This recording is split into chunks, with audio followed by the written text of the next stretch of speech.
Today we're going over Terraforming Mars Ares Expedition. Stay tuned. Video. Why can't I get that? No. I'm gonna redo that. So today we are going through Terraforming Mars Ares Expedition. We're gonna do an overview and a review today. So let's get started. So Ares Expedition is for 1 to 4 players. You don't know it yet, but the next video coming up is a solo playthrough of this game. So today we're just going to go over it, how it plays, how everything works, and then I'll tell you what I think about it. So here is the setup for the game. This is how everybody's going to be set up until you pick out one of your corporation cards right here. So you do get dealt 2 and you get to pick which one you want. These have different things on here, different icons here that would work for scoring at the end, or sometimes you need a certain icon or a certain number of icons for you to actually be able to play some of the cards down. So these will count as those. These are the MC, the mega credits that you get at the beginning of your turn, and then it just kind of goes through like different effects that you can get or actions, and then these will just give you extra little perks as well too.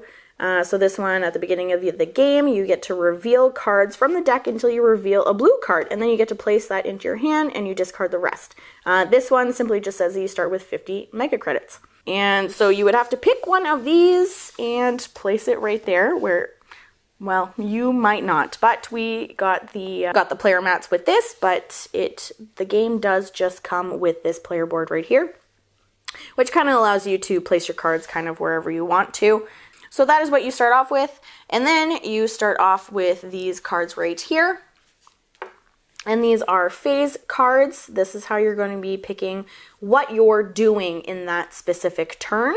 And every other player is going to have these cards too, and they get to pick whatever they want. So if you pick a production, which is gaining your resources, if another player decides to use the production phase as well, then you guys are both just doing that. But if they were to pick a different option than you, then both of you would be able to do a production and development phase within that one turn. So those are pretty cool.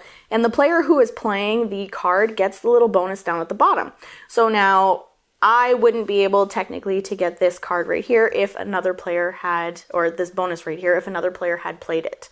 It's only open to the person who has played that card. But it is nice, the more players that you have, the more options that you do have each turn, each round that you're playing. So those are pretty nice. It's a different way of figuring out what you're going to do so that it just kind of limits you a little bit. And then so the MC are these tokens right here. So this is 10, this is 5, and this is 1. So if we were starting with 50 credits, you would just place them right here. Let's go ahead and do that. And 5. Now each player starts the game with 8 cards. And you get to keep all of them. Now I lost track. So I'm going to try not to compare this game to Terraforming Mars because it's the card game version of it. So in this game, you do get to keep all of your cards. You do not have to pay anything to keep any. And so just whenever you do play them, whatever phase card that you play tends to be the same color on the cards that you're playing. So development card is going to be green cards, and then where is it? Construction card is blue and red, which would correspond with blue or red card. Now to kind of go through these phase cards here, we'll start with development here, and like I was just saying, that is simply placing down a green card. Now, if you want to be able to play this card, you need to be able to pay the cost right here, and then once you've paid the cost, then you can move on and you can gain the benefit from it right here. So this one right here, you would be able to produce 2 plants during the production phase. So what you're going to do is you're just going to move that up to 2 so that, you know, once come the production phase, you're going to be using everything from right here to produce. And then there are little lightning marks right here, lightning bolts, and those are just fast actions that you can use right away. This one says raise the temperature 1 step, which exactly like Terraforming Mars, you're going to be able to move the temperature up 1 step right there. And as well, you're going to be gaining 1 TR, which is just moving your tracker right here because those are points at the end, but also once you do take your production phase, those are going to be counting towards money so that you can buy more cards. So, and again, you can see some icons right here, some icon slots. This one is plant. And some of the cards, and well, mostly because it says plants right here, some of the cards as well, depending on how many plant cards you have, you can up certain production levels, or you can play certain cards. So everything kind of ties in together. So then we'll move on to the construction card here. So that is, again, like I was saying, playing a red or blue card. Now, because I have the player mat here, everything's kind of color coded. So red cards go here and blue cards go there. So the red cards are event cards, and these just have actions, or not actions, fast actions that you can take. This one, raise your TR 1 step, gain 4 plants, add 2 animals to another card, add 3 microbes to another card. So they're just going to allow you to do other things whenever you play them, and then once you play them, then that's it. But they do count for these tags here as well, whenever you're playing some of those cards that do need them. Then we move on to the blue cards here. The blue cards are just a little bit different. They kind of give you an action that you can do, kind of like your corporation card. So that brings us to the third action, or third phase, which is action. So this one, you will be able to use these actions right here. So each player activates any action, effects, and standard action. And then as a bonus, if you're the person who played this one, then you are able to activate 1 more action an additional time. So you can go ahead and do any of those actions that you have on your cards, but you can also go through, and if you have any cubes in your heat or in your plant here, you can take 8 of those and you can turn them in. So heat, you would be able to raise the temperature up 1. And if you were to trade in 8 plants, you'd be able to gain a forest VP and raise the oxygen level up 1 as well. Now, if you have a whole bunch of money, like I do here, you can pay 20 MCs to also gain a forest VP, which would then, again, raise the oxygen level. Or you can spend $14 and raise the temperature up 1, or you can spend $15 and flip a tile and gain the benefit. And all of those 3 things would allow you to raise up your TR track right here for some points. So that is the action. And then we move on to production. Now, you spend all of the time and money building up your cards, specifically the green ones, which will give you things to be able to produce. So here for money, for the MC, you count your TR track right here. So wherever you are, we're at 9. And nothing here on this track because we didn't get any of those green cards out.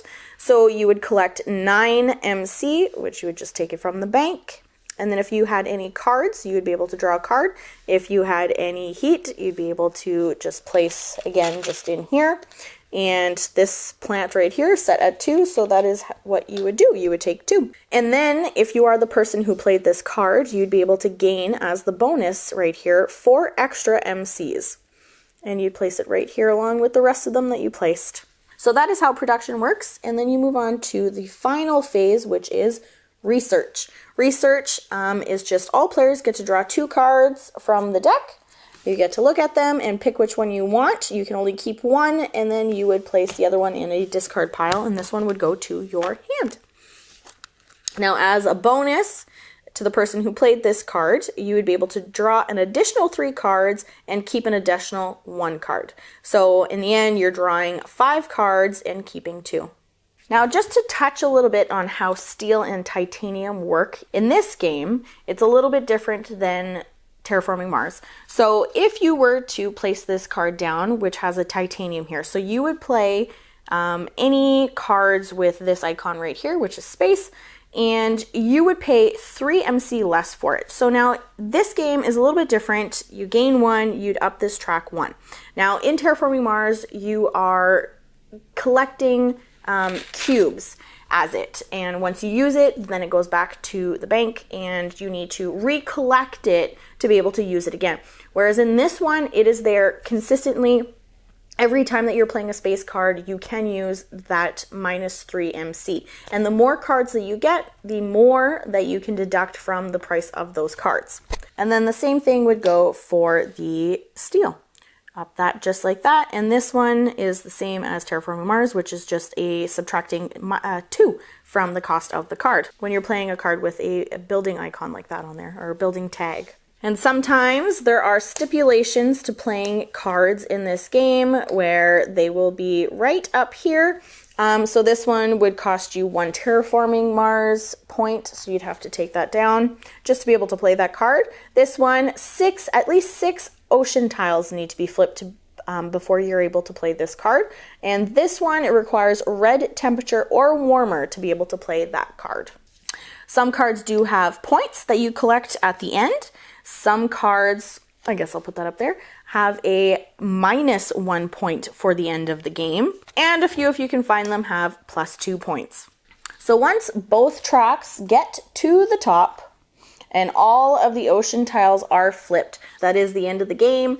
You finish the phase that you are currently on, and then you start counting out your points, and whoever has the most points at the end of the game is the winner. So that was Terraforming Mars. I will catch you next video. I'm just kidding.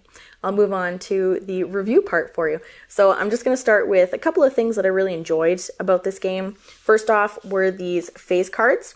I really enjoyed the fact that you were able to put like a visual to your next move that you were going to do.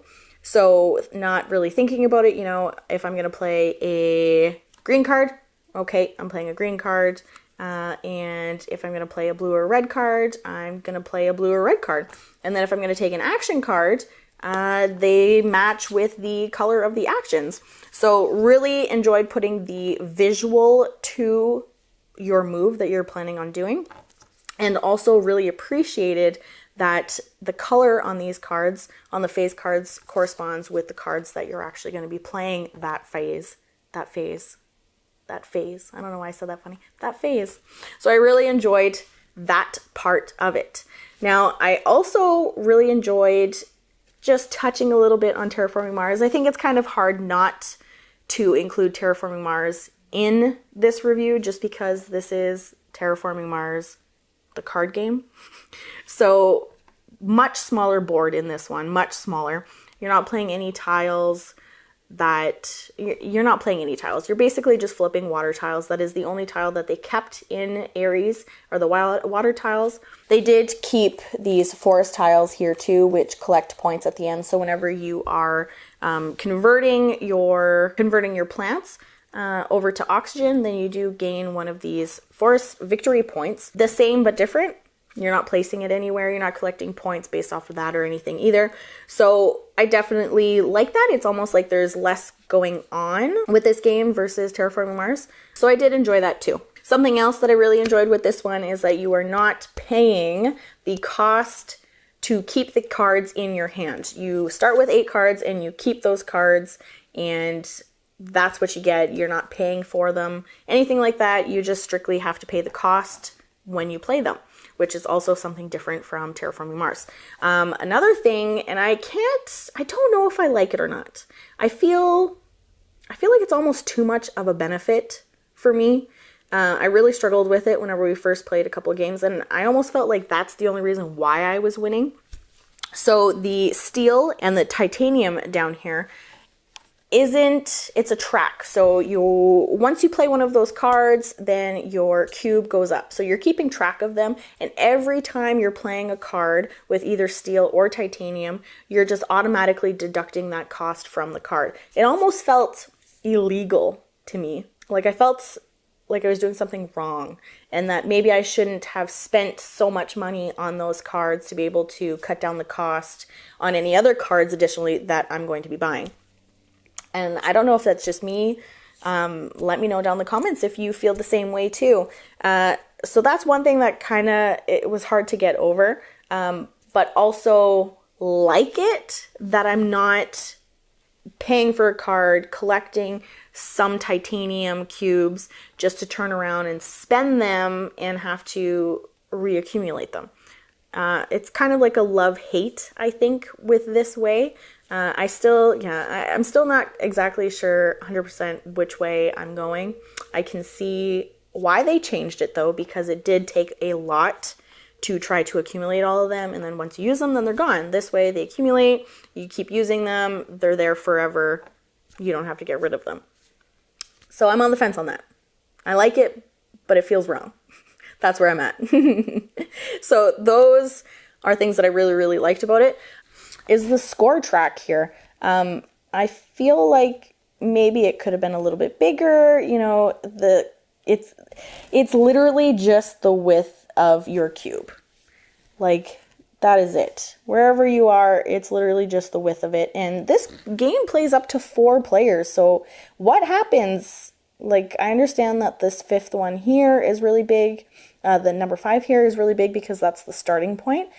But, like, Nick and I were always on the same spot. I couldn't get away from him. And I just feel like they could have been bigger. And maybe even grooved, like, not like this, because then you can't have 4 cubes on, but maybe the option for it, I don't know. It just slides everywhere. You don't know where you are. Depending on where you're sitting, sometimes it looks like you have a higher score than what you actually do, or if it's on the line and you're like, oh, I don't even know where I am. I feel like the score track on this could have been a lot better. Could have been a lot better. And then these phase track markers, I've never used them. I wouldn't say that you really need it for a 2-player game. It's pretty easy to keep track of which phase that you're on. So maybe it's for more like a 4-player game. Wait till everybody goes around the table to do it and you move on to the next phase. So I can kind of see that towards the end of the game, like once you get your whole thing settled, some of the rounds, some of the phases can take a little bit longer to figure out, and especially if you're AP, right? Especially if you're thinking about it, getting down even to like the last round, you know it's coming, just trying to think about what you can do to give you the most points and push yourself to try to win the game. So I can see that way. Really not necessary for 2 players. Not even, and I just filmed my solo playthrough for this and I didn't touch it a bit. I didn't touch it. So those are the 2 things that are kind of like, should have been a little bit better, but it's not. Those are my 2 things. And then I wanted to touch on artwork on this game too. A lot better. A lot better. And again, I'm going to compare it to Terraforming Mars. The cards, the overall look of the cards, just completely different. A lot better. The artwork is a lot better. Super pleased with the cards. There are so many cards, and you kind of have to, right? Whenever you have a card game. So many cards. And we opted for the sleeves for this one, so it makes it a lot easier to set up too, because they all have different backs on them. And then because there are so many cards, it's a lot easier to shuffle. And yeah, the only thing obviously with sleeve cards, is then they start sliding everywhere. But I feel like that's why they did this. This is a matte back, so there's really not too much sliding. Like, I've had sleeved cards where I'm holding them like this and they just everywhere. So I guess review on the sleeves, good. Love them. Really good. So yeah, so just a bunch of cards with these ones. Just to recap, bunch of cards, bunch of good quality, loving the colors on them too. So I'm definitely reaching for this game to play it again. Every single time that we have played it, I have won. Nick has not. He has won 0, which is why I did a solo playthrough, because I'm sure he just doesn't want his butt kicked on video and a record of it for everybody to see. We're gonna go with it. We're gonna go with that. That's what happened. It's not at all because he's away at work. But I can't wait to get this game back to the table. Really fun, really fun. It's a good night. The box says 60 minutes. It probably wasn't 60 minutes for a first game, but it definitely was after that. You definitely pick it up, you get a strategy, and again, because of the phase cards, just makes it way easy. I enjoyed this playing at 2 players. I haven't played it at any other player count yet. Maybe I can get my brother-in-law to play it. Maybe we can have somebody to come over to play with us. But I did enjoy it at 2 players, and even better at 2 players because there are 2 trays that comes in the game. So it worked out really good, perfect. So anyways, this was Ares Expedition. Makes for a great game night. If you have played this or you want to play it, let me know down in the comments below. If you enjoyed this video, don't forget to like and subscribe, and I will catch you next time. Wait, what? What is happening? What is happening? I don't understand this.